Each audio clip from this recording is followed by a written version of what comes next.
সেই সাথে 2024 সালের জুলাই গণ অভ্যুত্থান এবং শহীদদের প্রতি জানাই বিনম্র শ্রদ্ধা এবং আহত ও নির্যাতিত সকলের প্রতি গভীর সমবেদনা। একই সঙ্গে আইন শৃঙ্খলা রক্ষায় দায়িত্ব পালন করে আত্মোৎসর্গকারী সকল পুলিশ সদস্যদের প্রতিও জানাই গভীর শ্রদ্ধা। প্রিয় প্রশিক্ষণার্থীবৃন্দ, মহান মুক্তিযুদ্ধে প্রথম সশস্ত্র প্রতিরোধ থেকে শুরু করে দেশের যে কোনো ক্রান্তিকালে বাংলাদেশ পুলিশের প্রত্যক্ষ অবদান সর্বজন স্বীকৃত। গৌরবদীপ্ত বাংলাদেশ পুলিশের গর্বিত উত্তরাধিকার তোমরা।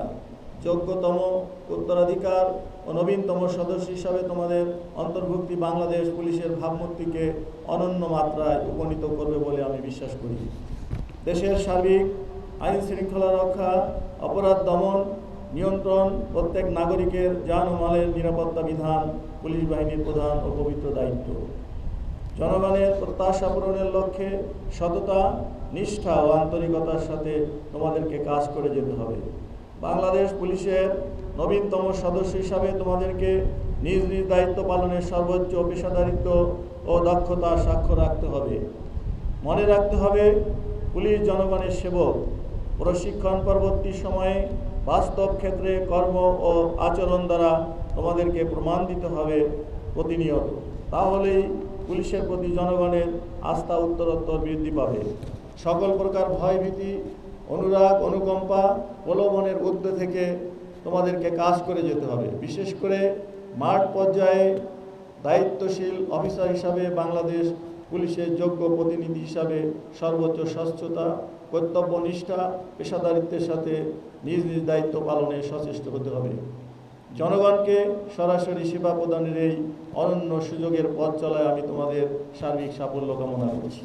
প্রিয় প্রশিক্ষণার্থীবৃন্দ, প্রশিক্ষণলব্ধ দক্ষতা, পেশাগত জ্ঞানের প্রয়োগ ঘটিয়ে তোমরা দেশের জনসাধারণকে সর্বোচ্চ আইনি সেবা প্রদান করবে বলে আমার প্রত্যাশা। মনে রাখবে, স্বচ্ছতা, জবাবদিহিতা হচ্ছে গণতান্ত্রিক পুলিশ ব্যবস্থার অন্যতম পূর্বশর্ত। আমি বিশ্বাস করি তোমরা দক্ষতা, মানবিকতা, প্রশিক্ষণলব্ধ জ্ঞানের সমন্বয় ঘটিয়ে প্রত্যেকেই কর্মজীবনের সাফল্যের স্বাক্ষর রাখতে সক্ষম হবে। আজকে তোমাদের উদ্দেশ্যে একটি বিষয় অত্যন্ত গুরুত্বপূর্ণ সহকারে বলতে চাই। সেটি হচ্ছে পেশাগত দায়িত্ব পালনের সময় সুন্দর মানবিক ব্যবহার, নৈতিকতার সাথে দায়িত্ব পালন। সুন্দর ব্যবহারের মাধ্যমে তোমরা সহজেই সাধারণ মানুষের আস্থা, ভালোবাসা অর্জন করতে পারো। সেবা নিতে আসা সাধারণ মানুষ যেন তোমাদের দ্বারা কখনো হেনস্থার শিকার না হয়, সেদিকে সবসময় কড়া নজর রাখতে হবে। কঠোর হতে হবে অপরাধ দমনের ক্ষেত্রে, কিন্তু সাধারণ মানুষের সাথে আচরণের ক্ষেত্রে হতে হবে সবসময় বিনয়ী, মানবিক, বন্ধুসুলভ। প্রশিক্ষণার্থীবৃন্দ, 1 বছরের মৌলিক প্রশিক্ষণ শেষে বাংলাদেশ পুলিশের অত্যন্ত গুরুত্বপূর্ণ একটি পদে তোমরা তোমাদের কর্মজীবন শুরু করতে যাচ্ছ।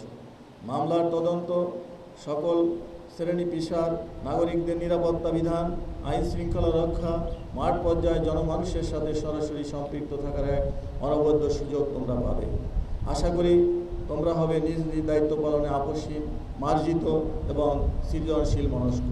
কর্মক্ষেত্রে নিরপরাধ, বিপদগ্রস্ত মানুষের প্রতি সহযোগিতার বলিষ্ঠ হাত বাড়িয়ে দিতে হবে।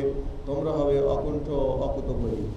প্রিয় প্রশিক্ষণার্থীবৃন্দ, বর্তমান বিশ্বের দ্রুত পরিবর্তনশীল অপরাধের ধরন, বিশেষ করে সাইবার ক্রাইম মোকাবেলায় প্রযুক্তিগত দক্ষতার কোনো বিকল্প নাই। সাইবার অপরাধ, ফিশিং, অনলাইন জুয়া, সোশ্যাল মিডিয়ায় গুজব ছড়ানোর মতো অপরাধ আজ আমাদের সামনে বড় চ্যালেঞ্জ। এই সকল চ্যালেঞ্জ মোকাবেলায় তোমাদের সবসময় নতুন প্রযুক্তির বিষয়ে আপডেট থাকতে হবে। কৃত্রিম বুদ্ধিমত্তা, ডিজিটাল ফরেন্সিকের মতো আধুনিক প্রযুক্তির জ্ঞান অর্জন করতে হবে। উপস্থিত সুধীমণ্ডলী, যারা আজকের এই অনুষ্ঠানে উপস্থিত হয়ে এই আয়োজনকে সার্থক করেছেন, তাদের প্রতি রইল আমার আন্তরিক কৃতজ্ঞতা, ধন্যবাদ।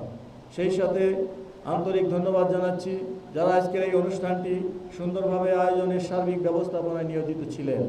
বিশেষভাবে ধন্যবাদ জানাচ্ছি বাংলাদেশের বিভিন্ন প্রান্ত থেকে আগত সম্মানিত অভিভাবকদের। আপনাদের সন্তান আজ থেকে রাষ্ট্রের কর্মচারী হিসাবে রাষ্ট্রকে সেবা দেওয়ার সুবর্ণ সুযোগ পেতে যাচ্ছে। গর্বিত পিতামাতা হিসাবে আপনাদের দোয়া, আশীর্বাদ তাদেরকে নিরাপদ ও সফল পেশা জীবন দান করবে বলে আমি বিশ্বাস করি। পরিশেষে 42তম ক্যাডেট সাব ইন্সপেক্টর ব্যাচ 2025 প্রশিক্ষণার্থীদের সফল ও নিরাপদ পেশা জীবন উজ্জ্বল ভবিষ্যৎ কামনা করছি। সবশেষে আমার পুলিশ, আমার দেশ, সবার আগে বাংলাদেশ এই স্লোগানকে ধারণ করে আমরা আমাদের পুলিশিং কার্যক্রম পরিচালিত করব।